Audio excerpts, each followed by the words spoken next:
जब दशरथ जी को तो आज भी है, आप जब दशरथ जी को यही समस्या सामने आई, हाँ। तो उनको तो भी यज्ञ कराना, पुत्र काम यज्ञ कराना पड़ा। हाँ। तो वो इस विधा से क्यों नहीं हो गया फिर? इस विधा से हुआ। आप समझो, दशरथ जी ने यज्ञ कराया तो यज्ञ में क्या लगता है?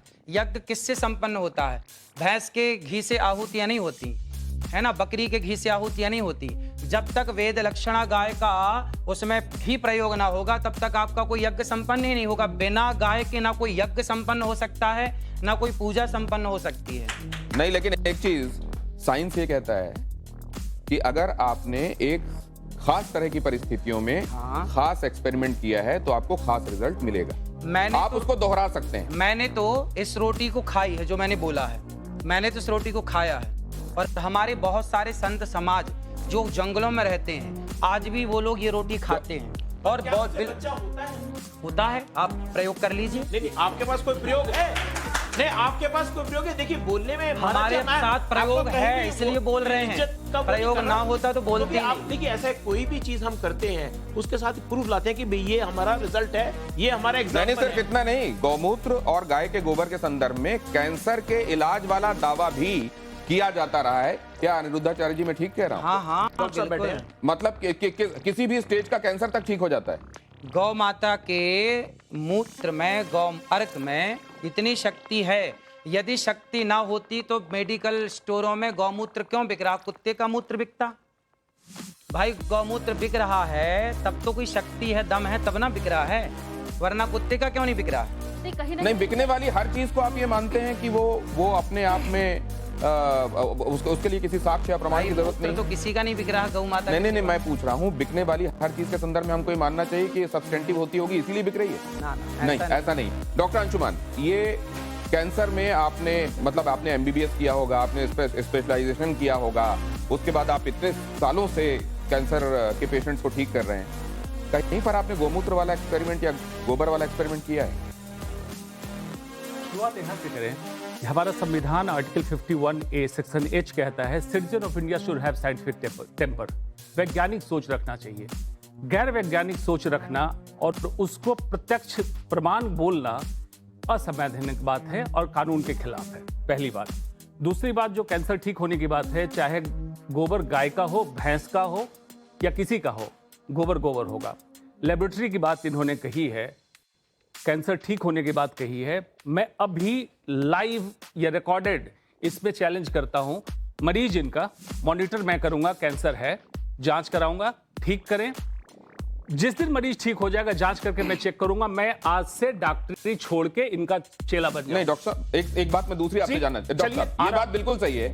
अगर आप जाएंगे, संविधान खोलेंगे, देखेंगे प्रीएम्बल के बाद आपको जो ड्यूटीज और आपके जो राइट्स हैं जहां पढ़ाए जाते हैं, वहीं पर आपकी ड्यूटीज में यह है कि आप हिंदुस्तान में साइंटिफिक टेम्परामेंट को, हम सबकी जिम्मेदारी है कि आप साइंटिफिक टेम्परामेंट को बढ़ावा देंगे, वैज्ञानिक सोच को बढ़ावा देंगे। ये बात बिल्कुल सच है। लेकिन डॉक्टर साहब, क्या आप ये बात मानते हैं कि विज्ञान का भी अभी बहुत सारी उन जगहों पर पहुंचना बाकी है जहां शायद हमारे शास्त्र पहले पहुंच चुके हैं? ये बात आप मानते हैं कि नहीं? बिल्कुल।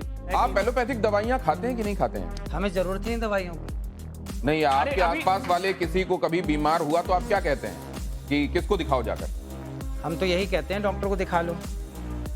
और डॉक्टर इसको मानते नहीं है जो आप कह रहे हैं। ऐसा है, देखिए, आज के 100 साल पहले तो कोई डॉक्टर नहीं था।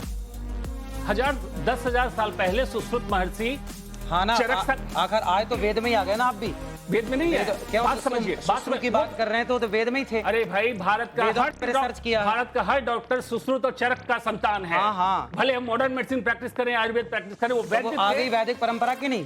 लेकिन उन्होंने वैदिक, जब आप वैदिक परंपरा पे आ गए तो मान लीजिए कि साइंस बाद में आया, वेद पहले आया। वेद से विज्ञान हुआ, ना कि विज्ञान से वेद हुआ। पुराने थे वो वैज्ञानिक ही थे, वो वैज्ञानिक थे। उन्होंने जो चिकित्सा, वही वैदिक वैज्ञानिक इसको भी बता गए हैं कि गाय के गोबर में शक्ति है। कहाँ पे लिखा हुआ है? किस संहिता में लिखा हुआ है? मैं आपको बता दूंगा, हजार जगह। महाभारत पढ़ लीजिए आप। संहिता बताइए, जो चरक, सुश्रुत, बाघभट्ट, इनकी संहिता बताइए, श्लोक बताइए, मैं अभी प्रूफ करता हूं। आपने मेरे को पहले बोला होता ना कि विषय है, मैं लेके आता, आपको दिखा एक चीज मैं आपको प्रमाण दे सकता हूं। एक और बात कर रहे हैं, वो ये कह रहे हैं उनके पास प्रमाण है, वो रेफरेंस दे देंगे। मैं एक दूसरी बात मैं आपको 4 नहीं 10 दे सकता हूं। क्या बिस्किट खाना आपके लिए इतना जहरीला है कि वो विष की किट हो सकता है, या जिसमें कूट कूट कर विष भरा हुआ है, क्योंकि अनिरुद्धाचार्य जी बात कहते हैं। देखिए अभी महाराष्ट्र में 80 बच्चे बीमार पड़े बिस्किट खा के पड़े। बिल्कुल बिल्कुल, मैं उस पर नहीं, लेकिन आप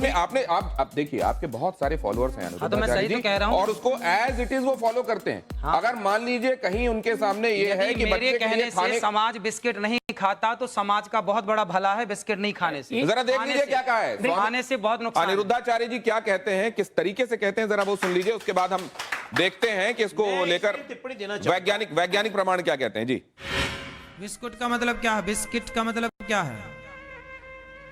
विस्की किट, विष मतलब जहर की किट मीन्स बिस्किट। बिस्कुट जिसमें विष कूट कूट के भरा हो वो बिस्कुट। और आप लोग चाय और बिस्किट खूब खाते हैं। तो फिर बाकी चीजों के संदर्भ में, क्योंकि ये तो कहा जाता है कि जो पैकेज्ड है वो उतना बढ़िया नहीं है जितना फ्रेश है।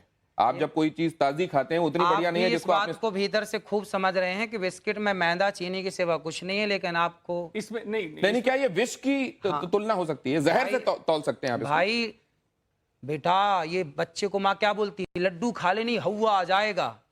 हाँ? तो हवा क्या है? कोई याद थोड़ी जाता है। दीवारों के कान होते हैं, तो आपकी दीवारों के कान हैं? तो ये आपने मुहावरा इस्तेमाल किया है। आपने तो मुहावरा इस्तेमाल किया ना, क्योंकि विश हिंदी का वर्ड है एंड बिस इज इंग्लिश। बिस्किट का मतलब बेसिकली है कि मैदा अच्छा नहीं होता, हाँ। पर वो विष नहीं है। अरे भगवान, नहीं अच्छा होता तो मत खाओ। हाँ, बात तो वही है। ऐसे कान पकड़ो, ऐसे कान पकड़ो। इसको वैज्ञानिक दृष्टिकोण से समझ लेते हैं। आंशिक रूप से अनुराधाचार्य जी से मैं सहमत हूं, लेकिन पूर्ण रूप से नहीं। पूर्ण रूप इसको कहते हैं चीप पॉपुलर थियोरी। कुछ ऐसी कंट्रोवर्सी करो, विष कूट इस टाइप का कुछ करो जिससे आप पॉपुलर हो जाओ। नहीं, पॉपुलर के अलावा आप एक चीज देखिए, बता रहा हूं, आप जब बिस्किट कहते हैं या कुछ लोग उसको बिस्कुट कहते हैं अलग अलग जगहों पर, जब आप वो कहेंगे तो आपको ये सीख दिमाग में आएगी कि ये विष इसके साथ जोड़ा था बिल्कुल अनिरुद्धाचार्य जी ने, और आप उसको खाने से शायद बचेंगे। बिल्कुल सही है ना। लेकिन अगर ये ना कह के अनिरुद्धाचार्य जी आप ये कहें कि आप ताजा खाइए, Exactly. ताजा पकाइए, ताजा खाइए, आप जो डब्बा बंद है, बहुत दिनों से पैकेट में है, उसको मत खाइए, तो ये क्या ये ज्यादा साइंटिफिकली सही नहीं होगा और आप विवादों से भी बचेंगे? आगे की वीडियो में सब तो कहा गया, पर आप सुन कहाँ रहे हैं? आप तो केवल 5 सेकंड का सुन रहे हैं। आगे तो कुछ भी और भी तो कहा गया है। हम तो 3 घंटे कहते हैं, आप सुनने को कहाँ तैयार हैं? आप तो सुनो बस वही रहे हैं जो आपको चाहिए। महाराज जी, बात आप एक सेकंड, जो ह्यूमन माइंड होता है ना, एक सेकंड वही पकड़ता है एक जो वो सुनना चाहता है। अश्विनी जी, मैं दूसरी बात कह रहा हूं, पर हम तो बोलते आगे और भी, हम तो ये बोलते हैं अंकुरित अनाज खाइए। आप मुझे कह सकते हैं आप पूरा नहीं सुनते, आप डॉक्टर साहब को कह सकते हैं, लेकिन जब कई महामंडलेश्वर आपसे आकर पूछने लग जाते हैं कि विज्ञान तो छोड़ो, आप तो शास्त्र में भी एनक्रोच करते हो। आपने बता दिया कि शिव जी जो हैं वो उनके जीजा हो गए कृष्ण। दिखाओ वीडियो कहाँ? आपने फिर माफी किस चीज की मांगी? भाई कई बार गलती ना होने पे भी माफी मांग लेना समझदारी होती है, ये तो समझो। यदि आपके पास प्रूफ है तो दिखा दीजिए आप। नहीं तो आपने ये कहा नहीं और आपने माफी मांग ली। फिर और इतने हमारे माफी मांगने से समाधान निकल रहा तो निकाल लो ना। कई महामंडलेश्वरों ने जिन्होंने ये कहा, तो समझदारी है। अच्छा, वो जो आपने बात कही थी कि भगवत गीता में राधा जी का नाम जो है, हाँ है भागवत में, आपने उसमें जब उन्होंने माइक छीन लिया और आपसे कहा कि वो तो उनकी विचारधारा है, तो आप उनको गुरुजी करके मनाते रहे। भाई वो तो मेरे गुरु तुल्य, आप भी मेरे गुरु तुल्य हैं, इसमें क्या है? नहीं तो अगर मैं गलत कह रहा हूं, है वो गलत नहीं है, मेरा पक्ष गलत नहीं है। मैं कैसे मान लूं कि पक्ष गलत? भाव सुनिए, भावग्राही जनार्दना। बच्चा रोटी कहता है और एक छोटा बच्चा तोती कहता है, तो क्या बच्चे का तोती कहना गलत है? भाई ये तो समझदार के लिए सारा है ना, कि भाई रोटी मांग रहा है तो आप समझदार हैं। लिखा शास्त्रों, भावग्राही जनार्दना, भगवान भाव के भूखे हैं ना कि वस्तु के भूखे। शब्दावली, व्याकरण, शब्दावली ये आपके और हमारे बीच में हो सकता है, पर भगवान के बीच में भाव है ना, इसीलिए वहां पर राधा शब्द है। आप पढ़ेंगे तो राधा ही आएगा। अब आपने उसमें एक बात और कह दी कि द्रौपदी हो या सीता हो, वो सौंदर्य उनका इतना ज्यादा था, सुंदर इतनी ज्यादा। ने कहा नहीं, एक सेकंड, ये कहा क्या गया? अगर वो वीडियो हमारे पास है तो प्लीज दिखाइए, जिसमें ये बात कही